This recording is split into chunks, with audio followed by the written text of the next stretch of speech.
Well, we've got more changes to housing and construction on the way to help speed up building consents. The government's aiming to lift the burden of covering the costs of defective building work from councils. It plans to replace the consent framework with a scheme making each party only responsible for their share of work. Building and Construction Minister Chris Pink claims councils fearing liability for defects are hesitant to sign off on consents and inspections. Ex-housing, building and construction spokesman and licensed building practitioner is Cam Luxton. He's celebrating the moves and he joins me now. Cameron, hello. Hello, Leah. Nice to be with you this afternoon. Lovely to hear your dulcet tones once again. All right, so we are moving to proportionate liability where each party is responsible for their own work.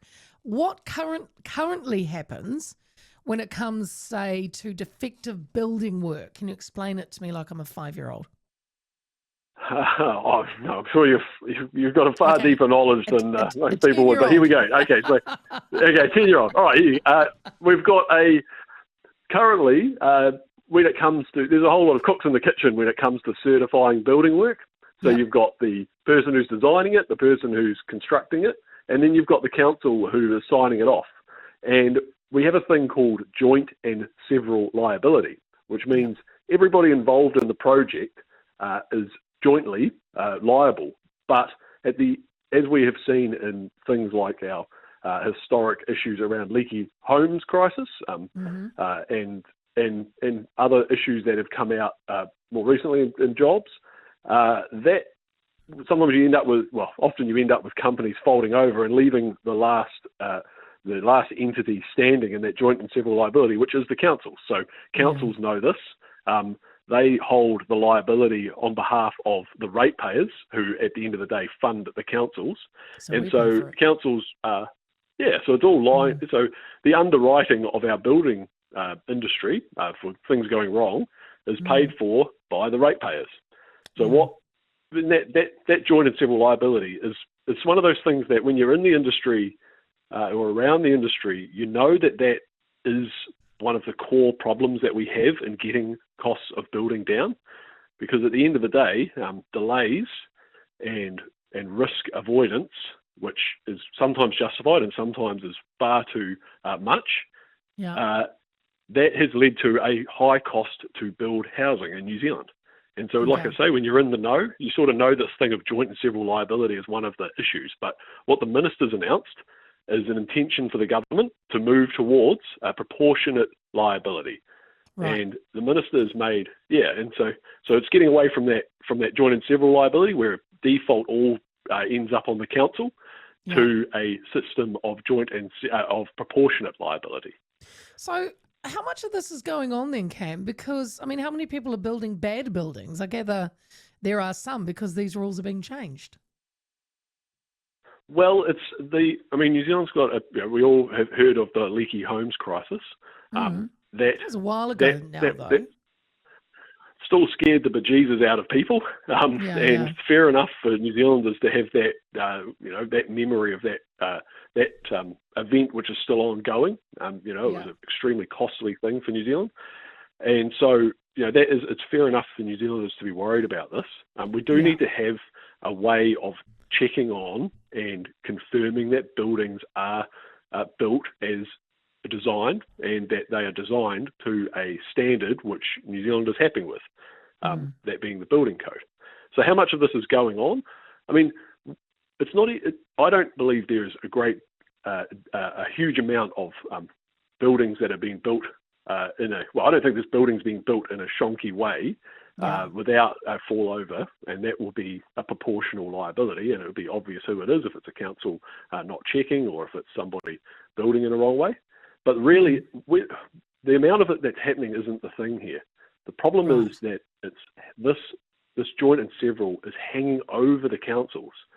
And so when the council knows that they have all the costs and no benefit from allowing a building to be built, what's the incentive for a council to allow buildings to happen? What's the incentive to allow innovative designs and construction? What's the incentive to make things go through the process efficiently. And when the council has got no upside for signing things off, but carries a lot of the downside if it goes wrong, it's not a surprise that we've seen delays in our construction industry.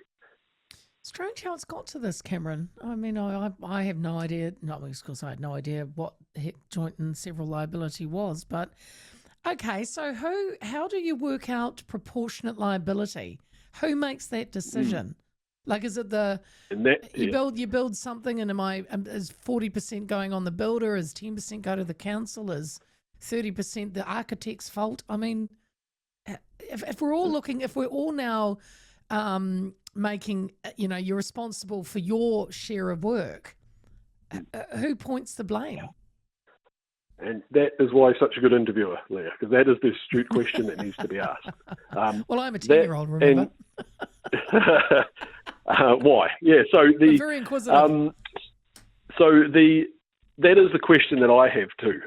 The minister has got a few options on the table, such as requiring home warranties for certain projects, and maybe allowing people to opt out of the consenting regime with that, with professional indemnity insurance, changes to sort of, just to changes around the edges. These are ideas, but I think the minister has said that this change will be coming about in early 2026. So this is an announcement of the government's intention. So there's still work to be done on how that's divided. I am particularly, I've got an interest in it, but I'm going to make sure that we're not sitting here where a tradie on site has to go through all the rigmarole of getting a consent and booking an inspection, and then having a council or having an engineer come out and inspect something, then having the council double inspect it, which happens a lot, and then still be required to carry all the risk, but getting no of the reward. So if a council is going to be still on the hook for providing consent services and inspections of jobs completed on site, that it would be unfair if all the proportionate liability fell on the tradie on site doing the work if they still have a council doing the inspections. So there's a lot of things to work out there. This is a huge change. Like, this is quite a big change in the building industry.